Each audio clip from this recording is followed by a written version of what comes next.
Mashindano haya yamehusisha wachezaji wenye umri kuanzia miaka 12 kushuka chini, lakini yamehusisha vilabu visivyopungua 18 na jumla ya washiriki zaidi ya 290 wameshiriki kutoka ndani ya nchi pamoja nje ya nchi. Jambo la pekee ambalo ningependa kulipongeza ni shirikisho au chama cha mchezo wa kuogelea Tanzania kwa kuweza kuorganize mashindano makubwa namna hii, na hata kuona kwamba idadi ya washiriki wanaongezeka siku hadi siku. Hii ni kuonyesha wazi kwamba chama cha mchezo wa kuogelea wamejipanga, na ndio maana watu wanazidi kujitokeza kushiriki katika mashindano mbalimbali ambayo wao wanaandaa.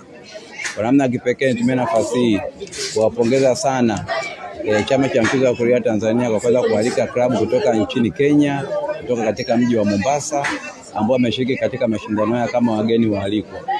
Hii inasaidia kukuza mahusiano ya kimataifa na kuongeza diplomasia ya kimataifa kupitia michezo mbalimbali hapa nchini. Nitumie nafasi hii kuwaomba wale washiriki wote ambao wameweza kufanya vizuri na kupewa medali na vikombe waendelee kufanya mazoezi kwa bidii kwa ajili ya kukuza vipaji vyao, lakini kikubwa zaidi makocha ambao wanafundisha vijana hawa waendelee kuwafundisha kwa bidii, maana umri wa miaka 12 kurudi chini ni umri wa vijana wadogo. Tunaamini watakapoendelea kuwafundisha na ujisi umri wao unazidi kwenda, utapata vijana ambao watashiriki mashindano ya watu wazima miaka michache ijayo wakiwa wana tekniki na tactics za kuweza kujifunza na kushiriki mashindano mbalimbali ya mchezo wa kuogelea. Nitumie pia nafasi hii kuwaomba shirikisho au chama cha mchezo wa kuogelea Tanzania, wale viongozi wote waendelee kushirikiana na Baraza la Michezo la Taifa BMT, kuona ni wapi wanakwama, wapi wanahitaji msaada, ili tuweze kuwasaidia mchezo wa kuogelea uende kuendelea vizuri kama ilivyo sasa, na hatimaye kufanya vizuri zaidi katika mashindano ya kitaifa na mashindano ya kimataifa.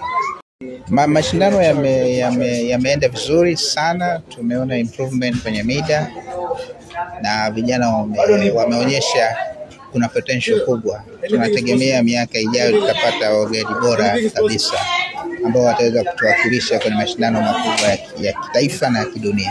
Mimi nawasihi wale wanaopenda mchezo wa kuogelea waendelee kuingia kwenye mchezo wa kuogelea. Kama mnavyoona vilabu vimeongezeka, kwa hiyo hii inaonyesha kwamba mchezo unakuwa. Lakini pia ni wasihi wadau kwamba waendelee kusupport. Mchezo wa kuogelea ni mchezo ambao unatumia gharama nyingi, kwa hiyo tunahitaji support kubwa kutoka kwa wadau mbalimbali, watusaidie kifedha, kiushauri kwa ajili ya kuendeleza mchezo, tufike mikoa mingi zaidi Tanzania.